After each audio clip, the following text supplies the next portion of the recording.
miembro de esta familia sin censura, Jorge Gómez Naredo, que ya llegó para hablar sin pelos en la lengua, sin censura, de los temas más importantes. Querido Jorge, ¿cómo te va? Muy buenas tardes. Hola, ¿cómo estás, Vicente? Pues muy contento de estar aquí contigo, con todo tu auditorio y con todos quienes hacen posible Sin Censura. Pues aquí escuchando las incongruencias de la oposición, Damián Cepeda, que admite públicamente que López Obrador no es corrupto, gracias, ya era hora que lo aceptaran, y Fernando Belaunzarán diciendo no le hagan caso con el tema de la revocación de mandato a López Obrador, mejor que haga su chamba y que se quede a gobernar hasta el 2024. Por eso digo que hay que guardar estos documentos, que los ocuparemos muy pronto para desenmascararlos otra vez, Jorge Gómez Naredo.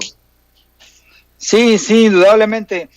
Fíjate que ellos han criticado mucho la consulta, estas cuestiones de cómo lo toma la oposición, esta consulta popular, y pues se han burlado prácticamente de ella, han dicho que no servía para nada, y bueno, estas líneas discursivas de que la ley no se consulta, de que la consulta salió muy caro, de que no sirve, de que no era vinculante, pero en realidad me parece que hay una enorme preocupación.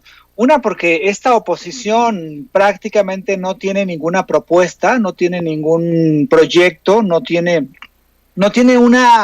un discurso más o menos homogéneo para decir lo que está haciendo Andrés Manuel López Obrador es malo y nosotros tenemos esta propuesta que es para sacar al país de los problemas que tal o cual cosa.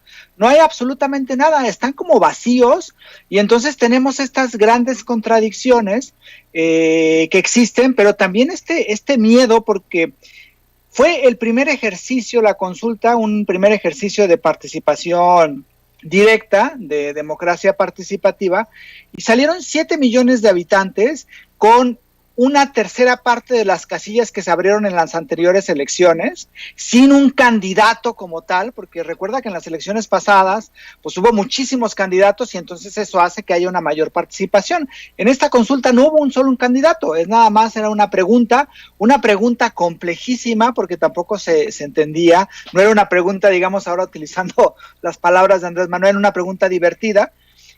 Y bueno, a pesar de eso salieron la gente a votar. Salió con todas las irregularidades que hubo, de que una casilla por acá, otra casilla por allá, y bueno, pues esto es un hecho interesante. Imagínate si se hubiera cumplido, si hubiera tenido la consulta por el sí 20, 30 millones de votos, pues evidentemente eso sería, pues ya ahora sí que hacemos presidente vitalicio Andrés Manuel López Obrador, ¿no? Porque lo que se logró en este momento es algo importantísimo, y más que burla, lo que se tiene en la oposición es un miedo terrible, porque viene la revocación de mandato, que va a ser otro instrumento y va a ser otra forma en cómo se movilice la gente, y después en las elecciones de 2024.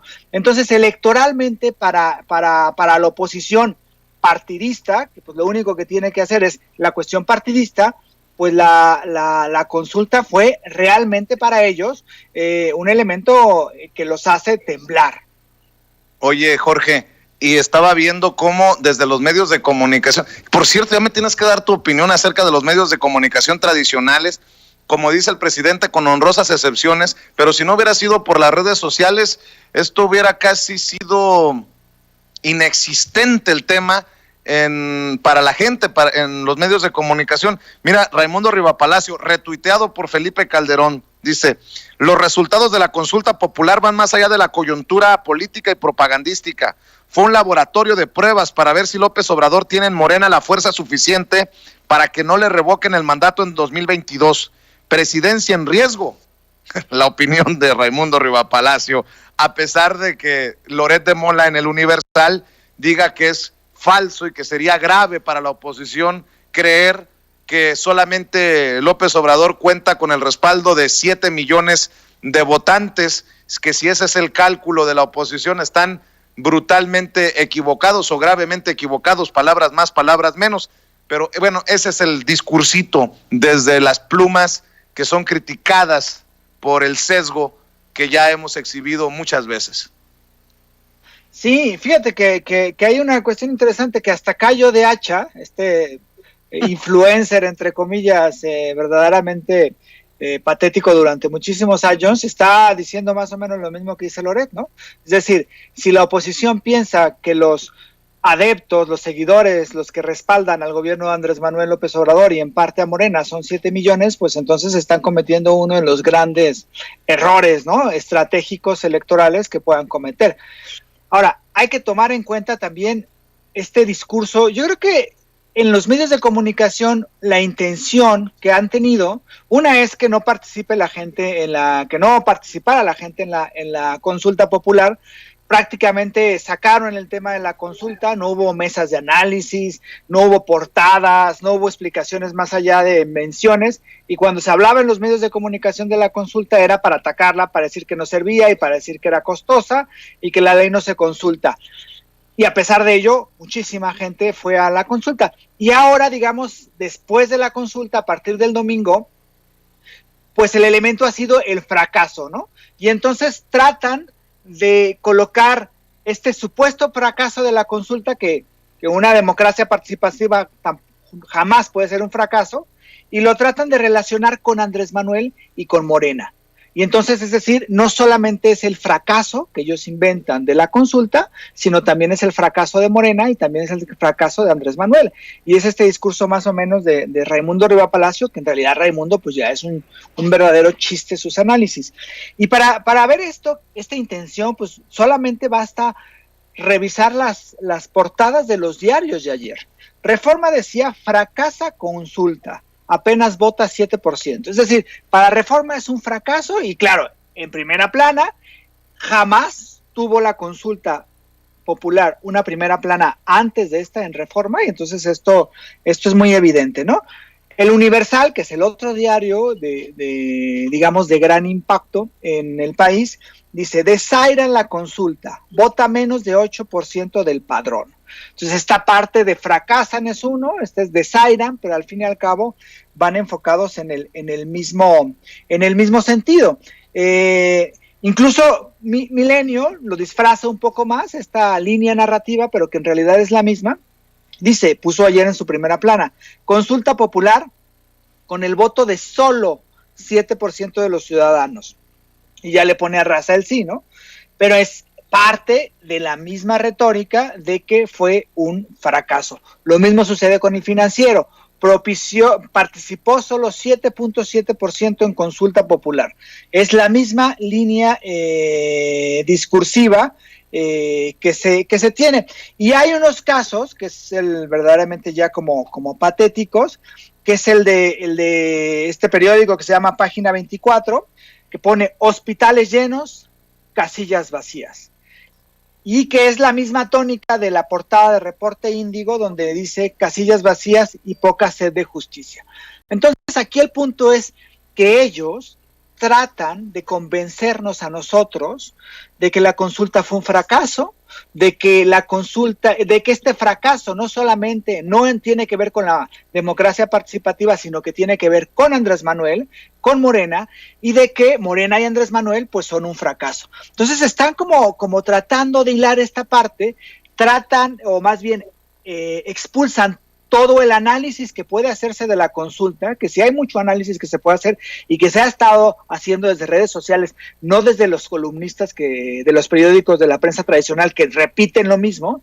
Y pues es eso, ¿no? O sea, nos quieren convencer de que algo que es un hecho histórico y que es importantísimo para nuestra democracia fue un fracaso, y que ese fracaso es el fracaso de Andrés Manuel y de toda su política, de todo su gobierno y de todo lo que representa, lo cual es verdaderamente absurdo. Por eso es importante desmontar estas mentiras, desmontar estos discursos de convencimiento y estos discursos que son realmente pues mentirosos, que nos quieren engañar, como siempre lo han hecho y como llevan años tratando de engañar a la gente y pensando que la gente es estúpida y que no tiene la capacidad crítica para desmontar estas mentiras que desde los medios de comunicación todos los días nos lanzan.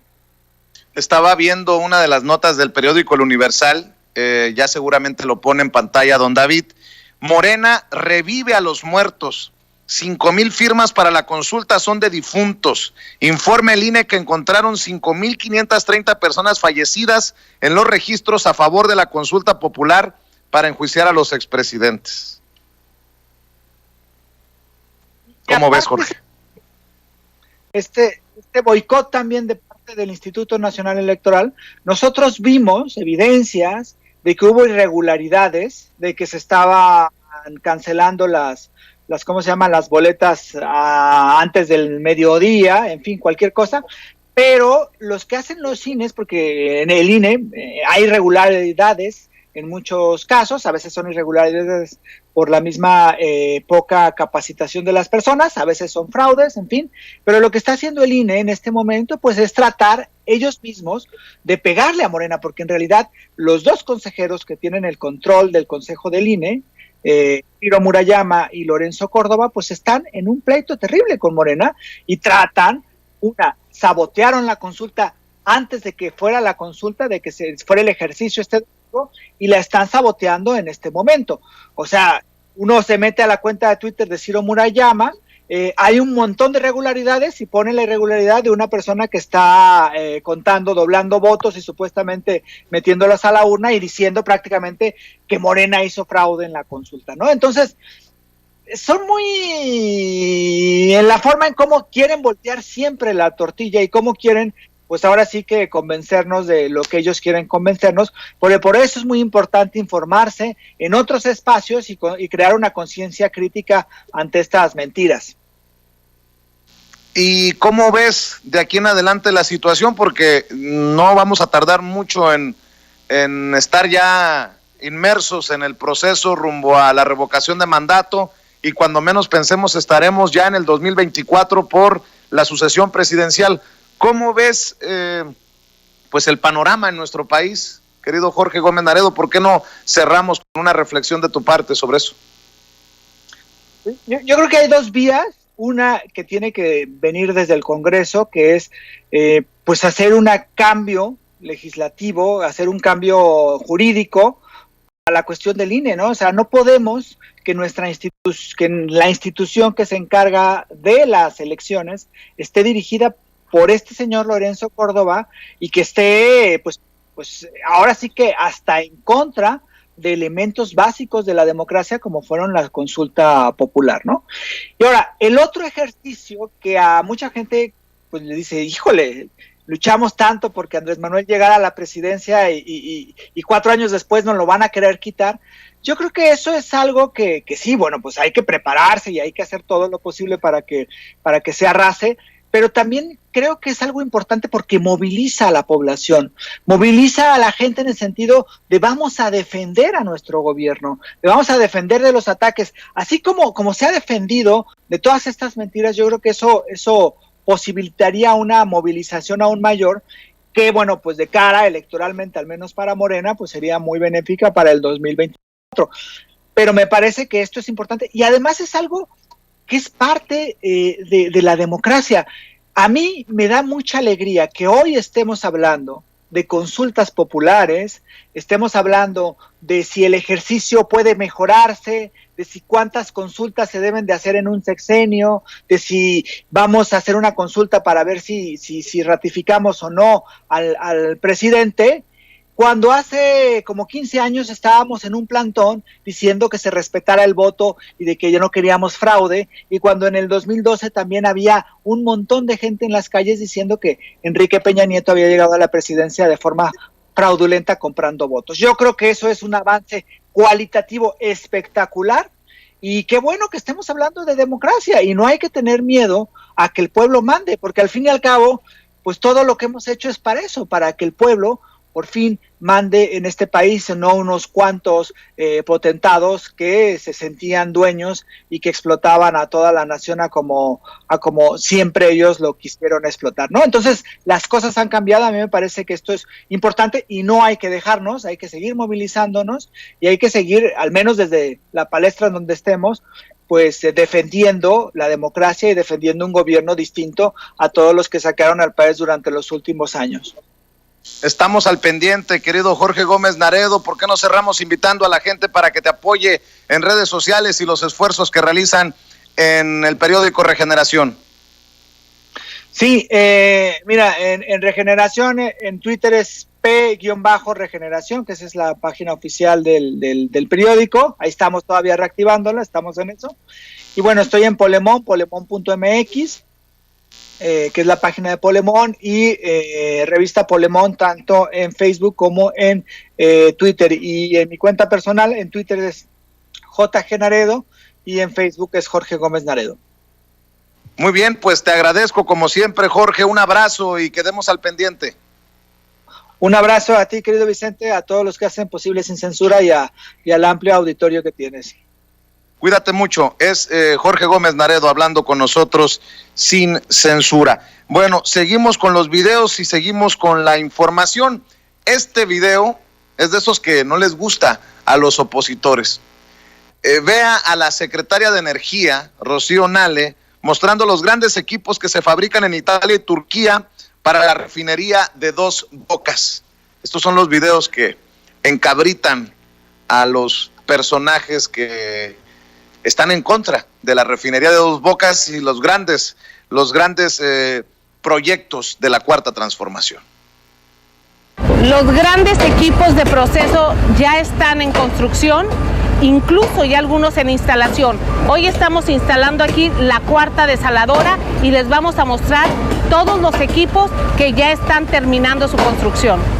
En la nueva refinería de Dos Bocas se lleva a cabo el montaje de equipos de proceso correspondientes a las plantas químicas de los diversos paquetes de construcción. Esta semana se montaron la tercera y cuarta desaladora en el tren de la planta de destilación combinada.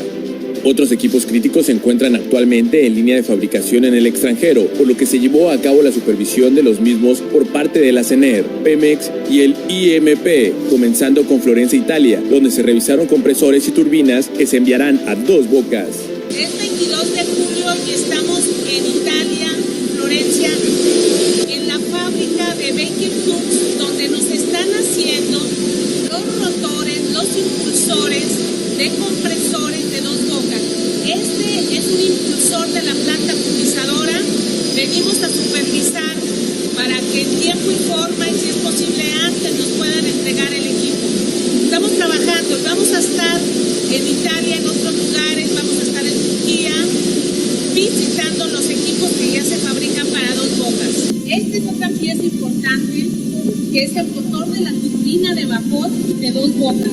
Me da muchísimo gusto ver que ya está el avance en su construcción.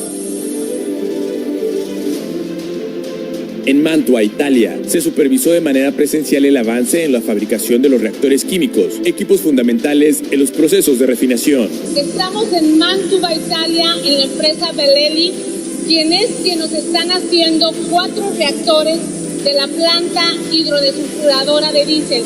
Ya está la línea de producción y vamos a tenerlos en tiempo y forma para Dos Bocas. En Brescia, Italia, se fabrica uno de los reactores de la nueva refinería con un peso mayor a las 1,000 toneladas. Estamos en Brescia, Italia, en la planta de la empresa ATV, que está construyendo los reactores de la